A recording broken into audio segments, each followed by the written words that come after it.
I'm Jody Robinson. They call me Brother J, and I'm a student here at Tri-C. My mother, unfortunately, she was addicted to heroin. She overdosed when I was 14. The dream of my family one day being a normal family and living together was destroyed by her death, and it made me very angry and bitter at life. And so I ran away from the foster care and got on my own, which led to criminal behavior.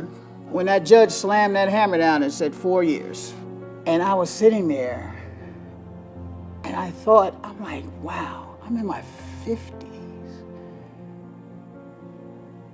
I just received 4 years.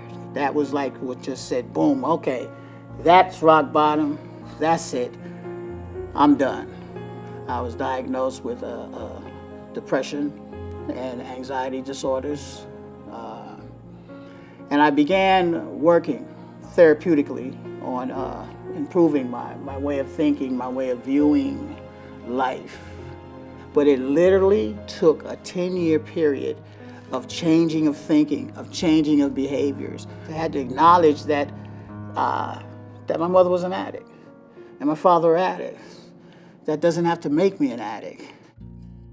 Islam afforded me a disciplined routine. If you know you have to pray in 8 hours or 6 hours, how can you consciously do wrong? I had wasted so much of my life running in the streets and being involved in drugs, using, selling, that I wanted to do something to fix that, to correct that. And so I decided to become a drug counselor.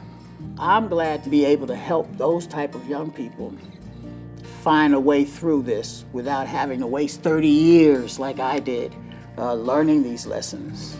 I realized that I should try to start a program that involved young people, giving young people in my community an opportunity to have some type of legal income, which gave them an alternative to gang affiliation and drug selling. So I started a junior entrepreneurship program called LIFT. I provide them with small packages of oils and soaps and incense, and they go out and they sell it. And I found that it was successful. The long-term goal is to have a treatment center for men and women returning home from prison. My short-term goal is to get through math. We keep stuff bottled up. I think that is our greatest mistake. So if you're someone out there that's going through some form of struggling with comprehending what's going on in your life, why are things like this, talk to someone. Reach out and talk to someone. I appreciate this opportunity to be able to share my story. I hope that it can give somebody hope. I feel like my life was brought to this point for this purpose, to save someone's life.